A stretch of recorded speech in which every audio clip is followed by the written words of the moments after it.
नमस्कार. आपल्यापैकी अनेकांसोबत असं होतं नाही का? आपण खूप उत्साहाने एखादी वस्तू खरेदी करतो आणि ती खराब निघते, किंवा एखाद्या सेवेसाठी पैसे देतो, पण ती सेवा आपल्याला मनासारखी मिळतच नाही. मग अशा वेळी काय करावं हेच कळत नाही, बरोबर? पण काळजी करण्याचं काहीच कारण नाही. आज आपण ह्याच समस्येवर बोलणार आहोत. एक ग्राहक म्हणून आपली तक्रार कशी करायची आणि आपले हक्क कसे मिळवायचे, हेच आपण एकदम सोप्या भाषेत समजून घेणार आहोत. विचार करा, खूप हौसेने एखादी वस्ती विकत घेतली आणि ती सदोष निघाली, किंवा एखाद्या सेवेसाठी पैसे दिले पण ती व्यवस्थित मिळालीच नाही. अशा वेळी निराश होण्याऐवजी एक जागरूक ग्राहक म्हणून आपल्याकडे काही कायदेशीर मार्ग उपलब्ध आहेत. चला, तेच मार्ग आज आपण पाहूया. तर आज आपण काय काय पाहणार आहोत? सगळ्यात आधी, ग्राहक म्हणून आपले हक्क काय आहेत? मग तक्रार नक्की करायची कुठे? तक्रार दाखल करण्याची नेमकी प्रक्रिया काय आहे? ऑनलाईन तक्रार कशी करता येते?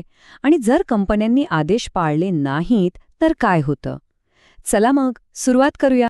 चला, तर मग वळूया आपल्या पहिल्या मुद्द्याकडे, आपले हक्क. ग्राहक संरक्षण कायदा हे आपलं सगळ्यात मोठं शस्त्र आहे असं समजा. हा कायदा बाजारातल्या कोणत्याही अन्यायाविरुद्ध लढण्यासाठी आपल्याला एक मजबूत कवच देतो. हक्क तर समजले, पण न्याय मागण्यासाठी जायचं कुठे? याच्यासाठी आपल्या देशात एक 3 स्तरीय व्यवस्था आहे, आणि ही व्यवस्था आपल्या वस्तू किंवा सेवेच्या किमतीनुसार ठरते. चला, ही रचना काय आहे ते एकदम सोप्या शब्दात समजून घेऊया. तक्रार कुठे करायची हे ठरवण्यासाठी एक सोपा नियम आहे, ज्याला म्हणतात आर्थिक अधिकार क्षेत्र. म्हणजे काय? तर आपल्या वस्तू किंवा सेवेची किंमत जेवढी असेल त्यानुसार आपली तक्रार जिल्हा, राज्य की राष्ट्रीय पातळीवर जाईल हे ठरतं. समजा, आपल्या वस्तू किंवा सेवेची किंमत आणि आपल्याला हवी असलेली नुकसान भरपाई ही सगळी रक्कम मिळून 1 कोटी रुपयांपर्यंत आहे. अशावेळी थेट आपल्या जिल्ह्यातल्या जिल्हा ग्राहक तक्रार निवारण मंचाकडे तक्रार दाखल करायची. हे न्यायाच्या दिशेनं आपलं पहिलं आणि सर्वात महत्त्वाचं पाऊल आहे. आता, जर आपल्या दाव्याची रक्कम 1 कोटी रुपयांपेक्षा जास्त पण 10 कोटी रुपयांपेक्षा कमी असेल तर काय? अशा मोठ्या तक्रारींसाठी आपल्याला एक पायरी वर जावं लागतं, म्हणजेच आपल्या राज्याच्या राज्य ग्राहक तक्रार निवारण आयोगाकडे. आणि विचार करा, जर आपल्या दाव्याची रक्कम 10 कोटी रुपयांपेक्षाही जास्त असेल तर त्यासाठी थेट सर्वोच्च पातळीवर जाण्याचा मार्ग आहे. अशा मोठ्या प्रकरणांसाठी तक्रार थेट नवी दिल्लीतल्या राष्ट्रीय ग्राहक तक्रार निवारण आयोगाकडे दाखल केली जाते. हे देशातलं सर्वोच्च ग्राहक न्यायालय आहे. बरं, कुठे जायचं आहे तर कळालं, पण तक्रार करायची कशी? आता आपण ह्या माहितीतल्या सगळ्यात महत्त्वाच्या भागाकडे आलो आहोत. घाबरू नका, ही प्रक्रिया अगदी सोपी आहे. चला, एक एक करून सगळे टप्पे समजून घेऊ. तक्रार दाखल करायच्या आधी ही माहिती आणि कागदपत्र तयार ठेवायची.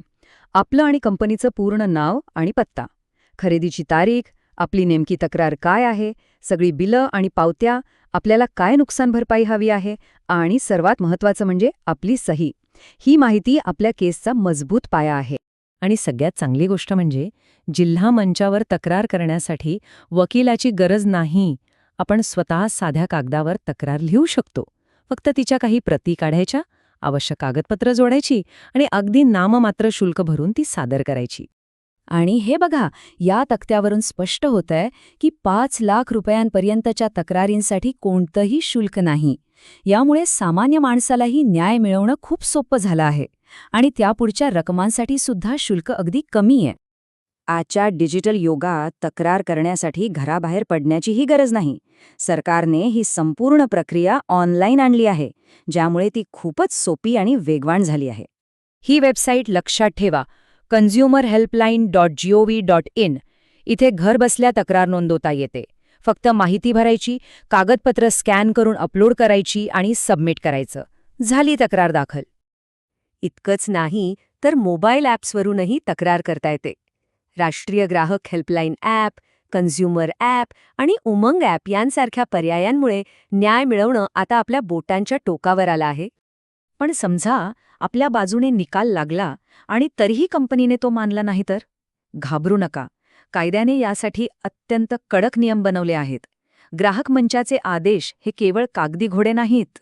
कायद्यातली ही तरतूद बघा. जर कोणी मंचाच्या आदेशाचं पालन केलं नाही तर त्यांना कमीत कमी 1 महिना ते 3 वर्षांपर्यंत तुरुंगवास आणि दंड किंवा दोन्ही शिक्षा होऊ शकतात. त्यामुळे कंपन्या या आदेशांना गांभीर्याने घेतातच. इतकंच नाही तर खोट्या किंवा दिशाभूल करणाऱ्या जाहिराती दाखवून ग्राहकांना फसवणाऱ्या कंपन्यांवरही कडक कारवाई होते.